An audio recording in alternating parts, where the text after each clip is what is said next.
So just take the pressure off and buy a bottle of lube, one little squirt. It takes all the pressure off, takes all the stigma out of it as well because you're using it, and literally helps you glide into better, more fulfilling sex.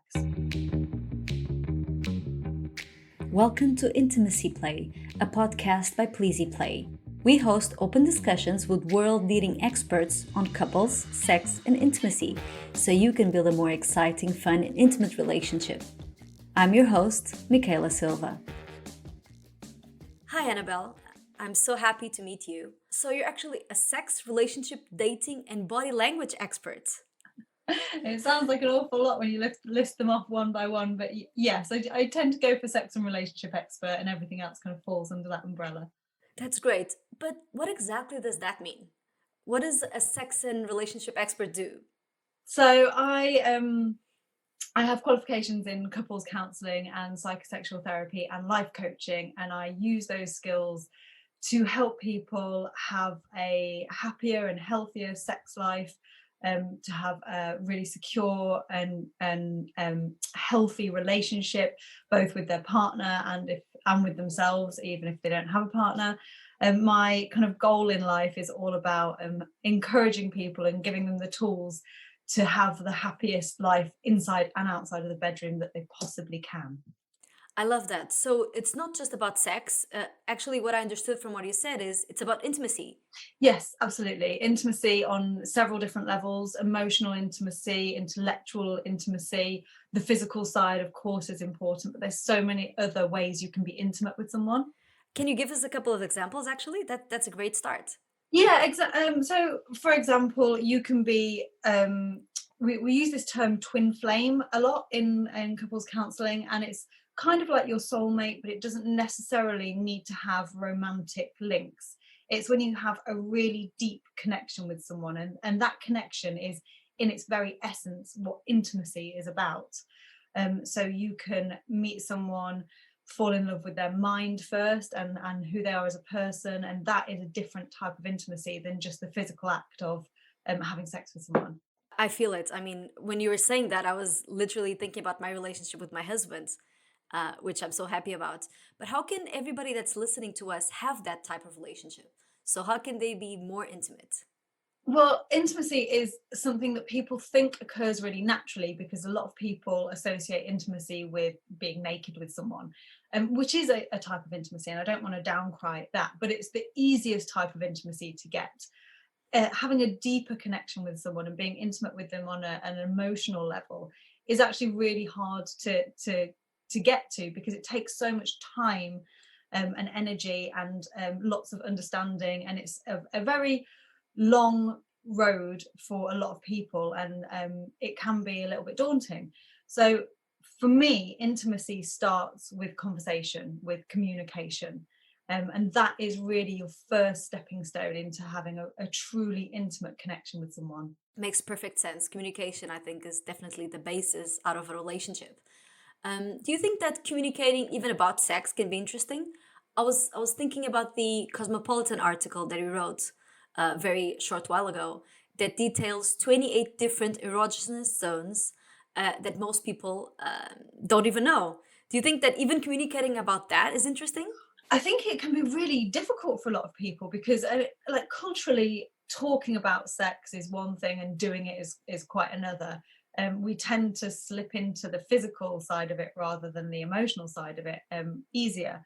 So talking about, what works for you and what doesn't work for you can be really difficult for some people. In fact, for a lot of people, most of the couples I counsel have issues within their own sexuality, not as in how do I identify, but how do I communicate what works for me, and how do I get satisfaction from this side of my relationship. So communication when it comes to sex is really difficult, but experimentation can actually help you communicate without you physically or verbally having to say the words.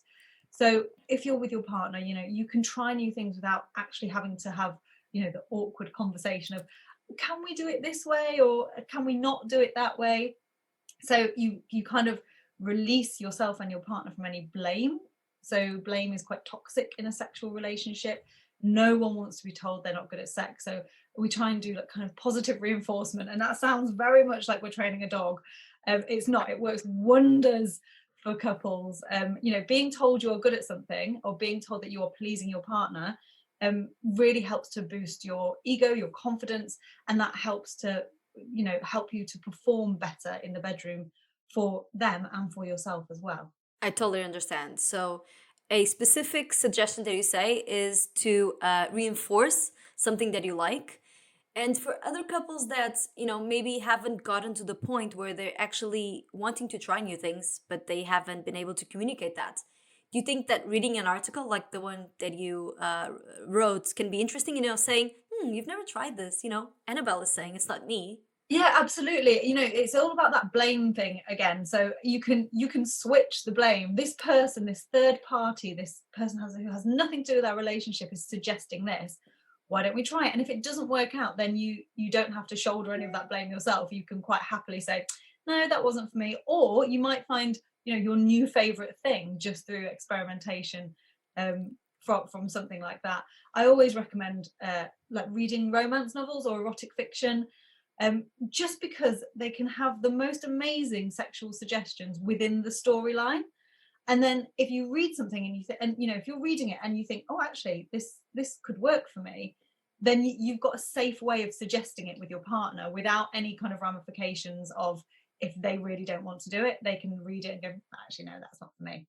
So, was that one of the objectives of the book that you wrote as well? Yeah, it really was. I tried to be as creative and diverse in the sexual scenarios within the book, so that one of the kind of happy benefits of reading the book would be someone might take, something away from it that would then help them with their own sex life, whether that's, sex with themselves or sex with a partner. I do think, masturbation is the key to a happy and healthy sex life, in much the same way as lime is to a good gin and tonic. I love it. And where can people find your book? I think it's available. So, The Endless Autumn is available in Amazon. Am I correct? You can order it into most bookstores, or you can buy it direct from Austin Macaulay's website, which is the publisher, and it's available at Waterstones as well. Actually, yesterday, my new book became available for pre-order.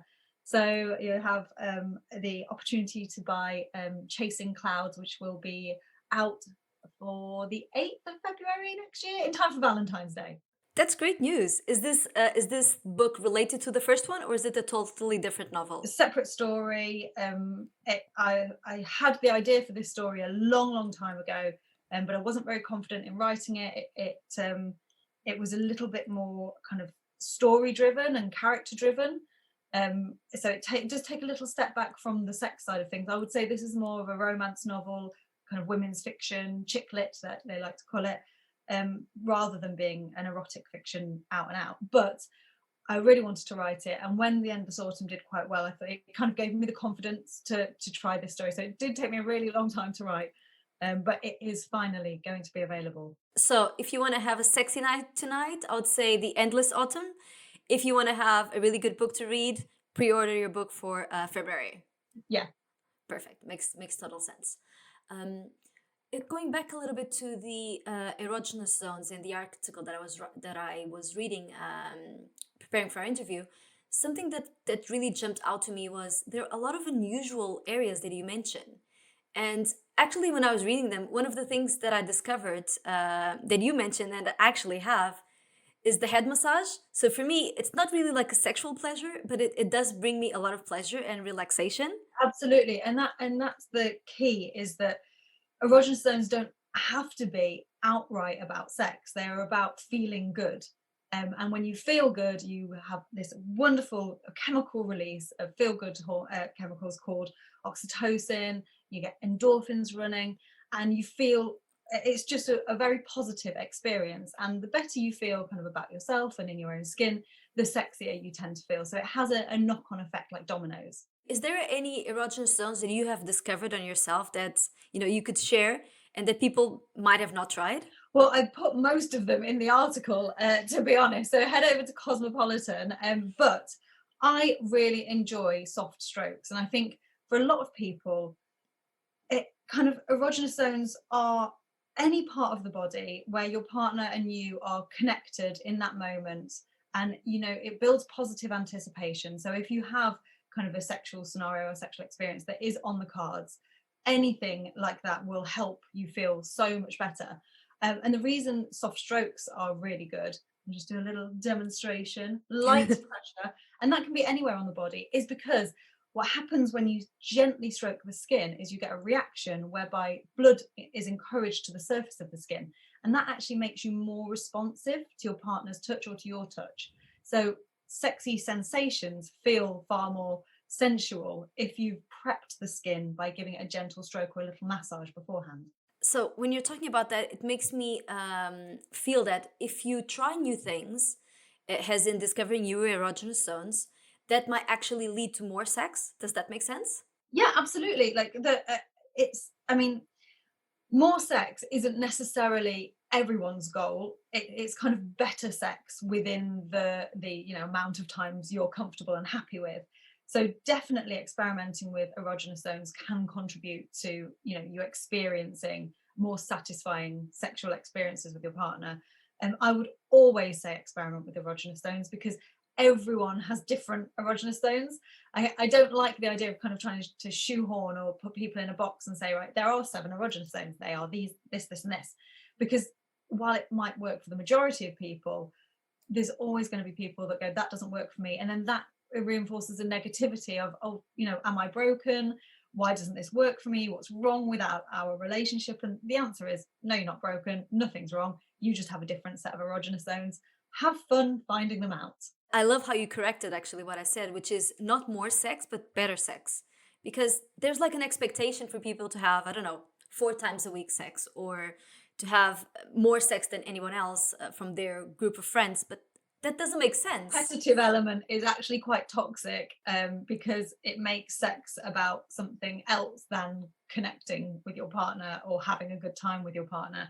It turns it into leveling up and one-upmanship, which isn't sexy at all. And if all you've got in your head is, I have to do this, so I'm having more sex, which means I'm having better sex, it kind of is like a toxic circle, and it ends up being very negative.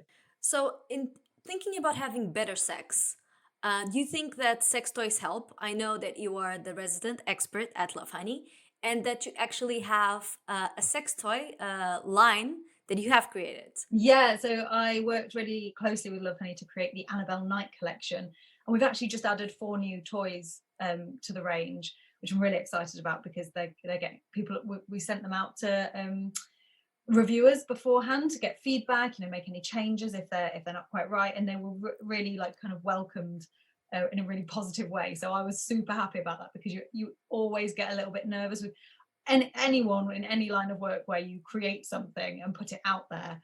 There's definitely a lot of nerves surrounding that to make sure it's good and you've done a good job. But yeah, I've worked with Love Honey for over 10 years now, and we've got a really good relationship. I love Love Honey. They're brilliant. They've helped so many couples, and they've really helped to give me a platform to be able to do the same. That makes total sense. What I was thinking here is that, I mean, sex toys do help, a couple be more intimate and have better sex.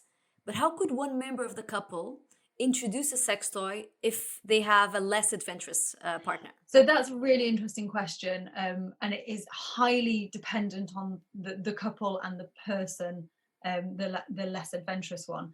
I would suggest maybe shopping online together, make it an inclusive experience.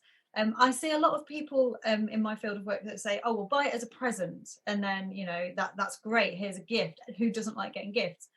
People, that tends not to work particularly well if someone is less adventurous, because they feel like it's been forced upon them, and you've also got the added expectation of welcoming the present, as well as the expectation that they're going to enjoy it. So it's not, I would never say buy something and surprise them, unless you know your partner exceptionally well and they would like that.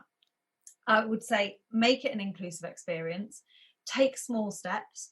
There are a lot of beginners toys out there that are kind of non-anatomically correct or brightly coloured. Especially at Love Honey, they do so much research into making toys appropriate for different user levels.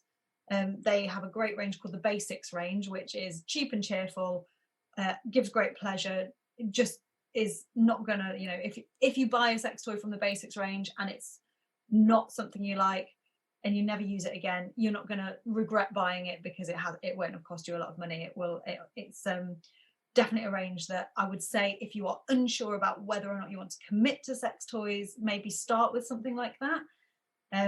Also, the idea of making it an inclusive experience and shopping together means that you get to witness and experience your partner's boundaries firsthand in a really safe and secure environment, because there's nothing harmful on a computer screen, and also it's a bit funny, when you first start shopping for sex toys, every single person has a little giggle at one or another toy, and that in itself can be a highly bonding experience. So make it fun, take the pressure off, and if at the end of the shopping experience you have nothing in your basket, don't worry about it. Unless you are absolutely hell-bent on using sex toys, you don't need them to have great sex. I think they offer variety, and variety leads to kind of better sexual experiences, or broadens your sexual horizons. So if that's something you're after, then sex toys can certainly offer that. So if you were to choose two favorite sex toys to advise, what would you choose? So I would choose a vibrating love ring to start with. So lots of people see vibrating love rings and think, straight sex, there has to be a penis and a vagina in the equation, but they're actually really good regardless. They provide pleasure for anyone with a penis. And if there's two vaginas in the scenario, you can attach a vibrating love ring to a static sex toy and turn it into a vibrator. So like Pimp My Ride, but for sex toys. So they're a really good all-round toy. And then the other isn't so much a toy, it's more of a product, and it's lubricant. Lots of people shy away from lube because they think, if you have a vagina, this should be wet enough for sex. And if it's not, then it's a problem with me that I need to fix. Or if you're, on the other side of the equation and the vagina you're trying to make wet isn't wet, they think, I'm not doing a good enough job. But the matter of fact is, our bodies don't always work in the way we want them to. And quite often they almost work against us, especially if you're a little bit stressed with work, with family, money, all the things that can be buzzing around in your head have a negative effect on your body. So just take the pressure off and buy a bottle of lube, one little squirt, and it takes all the pressure off, takes all the stigma out of it as well, because you're using it, and literally helps you glide into better, more fulfilling sex. I love what you said, which is take the pressure off. I don't think there should be so much pressure. I mean, couples should try things. They can see if they like or if they don't like, and simply, move on. And, if there are sex toys, if there are lubricants available, then people should try it. It's not a matter of working or not working. It's just having more fun with your own body. Yeah, absolutely. And the goal of sex is to have fun. Like, for the 99.999 reoccurring % of the time you have sex, it is to have a nice time. So if there are things out there that can help you have a nicer time, for me, it's a natural extension to explore, to promote people exploring. I actually think we learn a lot during the years, even with the same partner. What interesting things have you learned since you started hosting the Good Girls Guide to Kinky Sex on Channel 5? Oh, wow. So I loved recording that show. I don't think of myself as a fetish expert or a kink expert in any way. I'm obviously very aware and I write about it, but it's not my sole area of expertise. So when I went into the show, I was a little bit like, what am I going to find out? What am I going to learn? And the main thing I learned is that people are a lot more kinky than you think.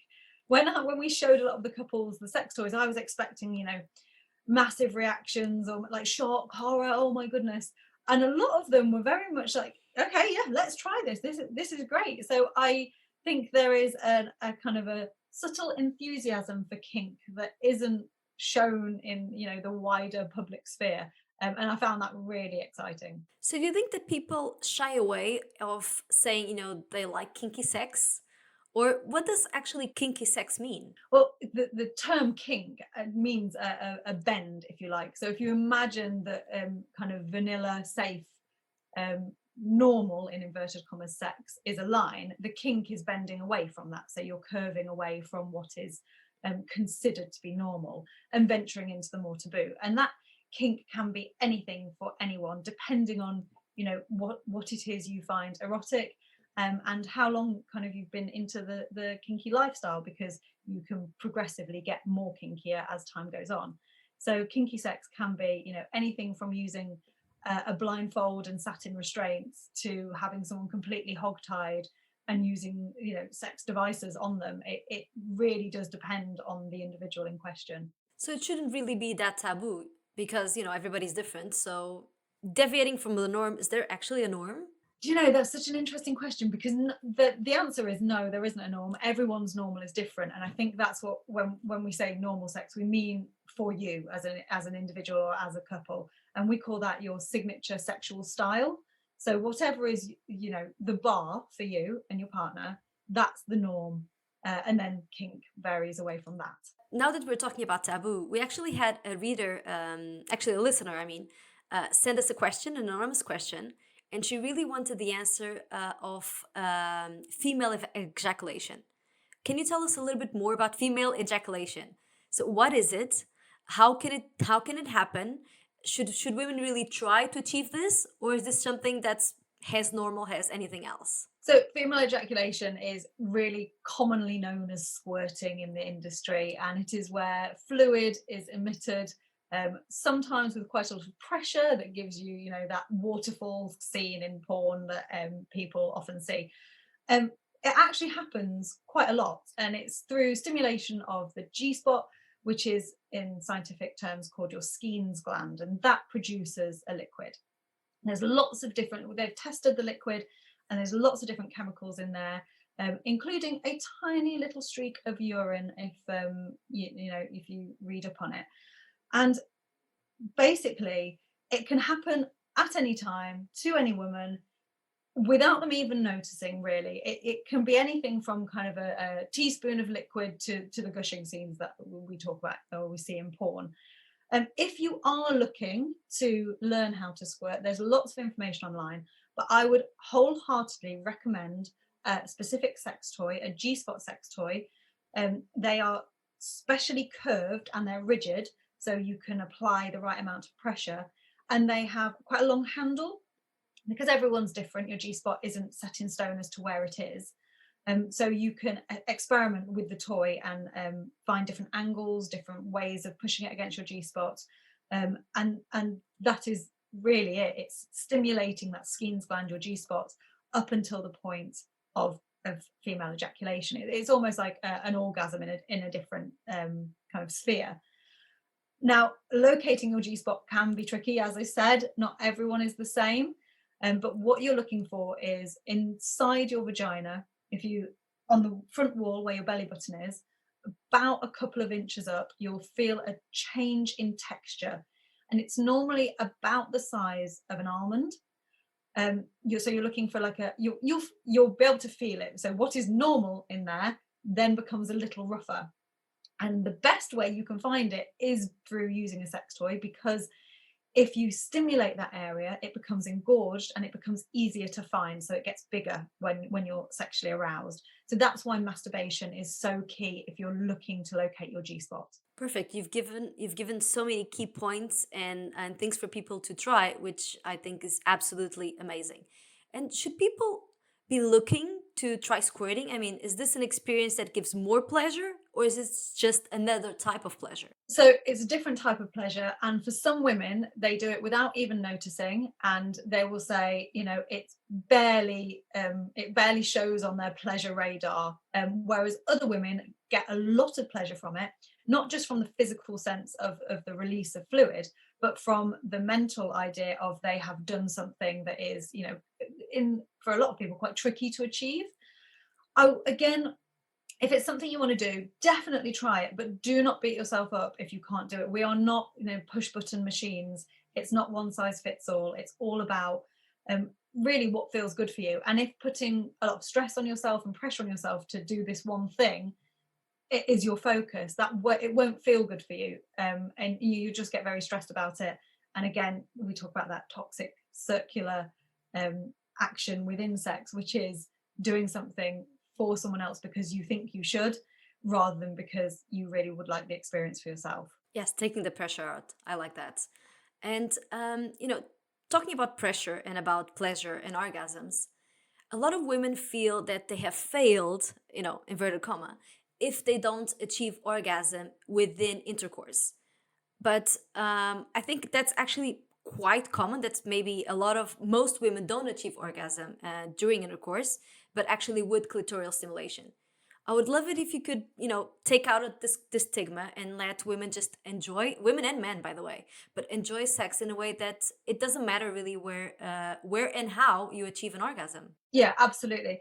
I think the obsession with orgasm is really damaging to sex lives across the globe. Having an orgasm is seen as, the pinnacle of sex. For women, it's this explosion of amazingness, and for men, if they give a woman an orgasm, they've really achieved something. And again, it's almost putting that kind of competitive nature, like pitting yourself against yourself.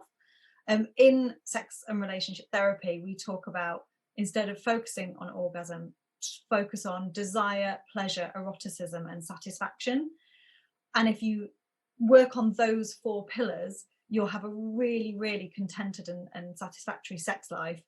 Whereas if you focus on orgasm and you don't achieve it, it puts a strike through that experience as being a bad one, which it isn't. It's about pleasure, it's about feeling good in the moment.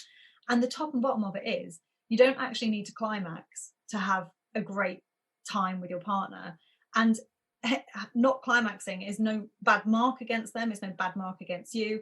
It just didn't happen for you that time. And a lot of people report, the second they take the pressure off and sex becomes about connecting with their partner rather than just getting to the end point of orgasm, they actually have a much better time and end up orgasming anyway. So taking the pressure off really helps. Yes, completely. I mean, actually, I was reading an article the other day that said that one of the things that actually hinders women from having an orgasm is thinking the whole time, I want to have an orgasm, I want to have an orgasm. Because you're thinking about this end point instead of being present in the moment. And by doing that, you're blocking the pleasure receptors into actually feeling what's happening to you because you're distracted. So great sex really is all about being present in the moment and doing what feels good for you and for your partner, and just communication as the overall umbrella. Talking about communication and taking the pressure off, on a totally different subject, I know you have a concept that you call micro cheating. So could you expand a little bit about what micro cheating is? So micro cheating is nothing big, no, texting someone else or, starting an affair with someone else or being unfaithful. It's living vicariously through social media to the detriment of your relationship. So micro cheating might be, it can be different for everyone. It can be messaging someone or commenting on their posts, and it can be as little as just liking their posts. If I feel very strongly that micro cheating is a real damaging factor for a lot of, especially younger couples or couples that perhaps live in a very social media based way. I would always recommend, if you've seen something on, I don't know, your partner's Instagram or their Snapchat or whatever that you don't like, you address it in the here and now and you don't leave it to fester. Because quite often these micro cheats are so innocent. You know yourself, it's so easy just to tap a photo and you've liked it, and it means nothing in the moment to you, but it could mean something to your partner. So again, and I talk about it all the time, but communicate with your partner if there is absolutely anything that happens, that no matter how big or small you feel it might be, talk to them about it. So not making a big deal out of things that could turn into a big deal if you don't communicate. Yeah, absolutely. Things like that snowball.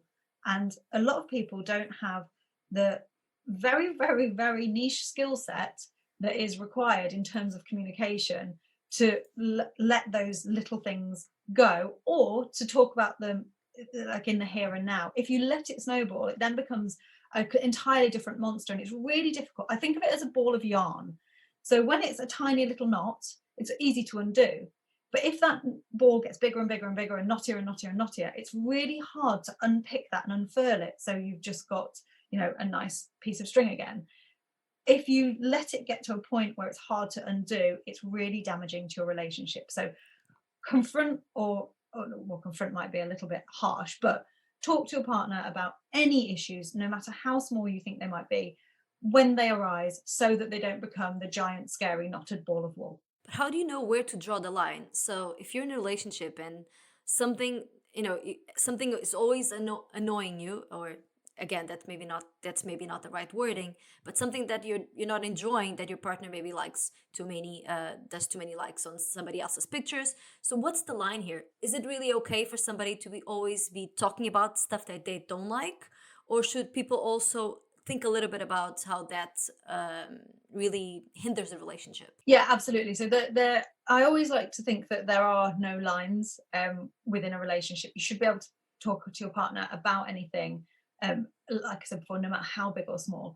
But there is, boundaries when it comes to how often you talk about it. If you have approached it with your partner and they have ignored your concerns and continued with the behavior, then that problem it's no longer about what it initially was. It's then about the lack of respect for the other person. Or it could be that, they think that that person is being silly and that it's really unnecessary. But if that is the case, then that should be communicated. So it's so easy to see how relationships get into trouble when both partners are not entirely on the same page. Talking here a little bit about communicating and about how life gets on, and even COVID and quarantine.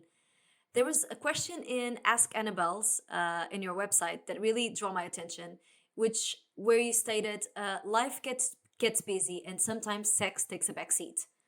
So I would love if you could give us some pointers on how to stop this and bring back the honeymoon period. So it's really simple and it's not very sexy. Put it in your diary. Set some time aside where you and your partner, and it doesn't have to necessarily be about sex, but it does have to be about reconnecting. So for me, good sex and regular sex, or sex you're happy with, comes from a happy relationship. And if you are neglecting your relationship in any way, that will have a knock-on effect to your sex life. So set time aside for your partner.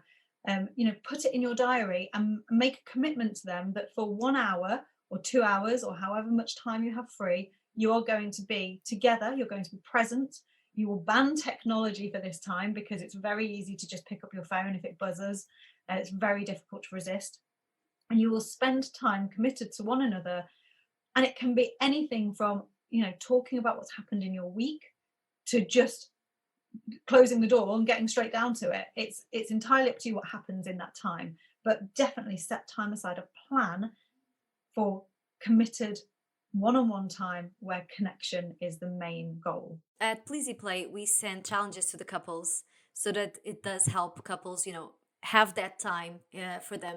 Do you think it helps to have an external service that not only tells you to set the time, but maybe gives you the mood, try something new or use this toy? Definitely. I like so quite often I'll say to my couples, get a jar, write down 5, 10 things you would like to do with your partner, put them in the jar, and then just pull one out. Having almost like not a god, but like, so having that taken out of your hands is really helpful for a lot of people, because so many people don't like to make decisions, and I don't mind, what do you want to do, and that's completely natural human behavior. So by having an entity make the decisions for you, you get a lot more direction and focus, and that can be hugely rewarding. Annabelle, you've given us so many good advices, so I'll just summarize them here. So first of all, and please do correct me if I miss any of them. So first of all is communicate. Communicate a lot with your partner. You'll have not only better sex, but a better relationship. Mhm. Try sex toys if you feel like you want to. That will also enable communication and try new things. And above all, don't put a lot of pressure in orgasm or in an end goal, and enjoy the ride. Couldn't have put it any better myself. Enjoy the ride. That is amazing. So where can everybody follow you and find you to get all of these great advices? So I am on Instagram, just Annabelle Knight. I'm on Twitter, Miss Bell Knight. And if you really want to know everything I'm up to, then my website is annabelleknight.com. And please do go there, because I've found some of the Ask Annabelle questions absolutely amazing and give so many interesting feedbacks on very specific things, but that when you read them, it makes total sense. Thank you so much for being with us, Annabelle. It was a pleasure, and I've learned so much. Thank you for having me. And that was Intimacy Play. To find out more about Pleasy Play and how we can take your relationship to the next level, visit pleasyplay.com. And then make sure to search for Intimacy Play in Apple Podcasts, Spotify, and Google Podcasts, or anywhere else podcasts are found, and click subscribe so you don't miss any future episodes. On behalf of the team here at Pleasy Play, thanks for listening.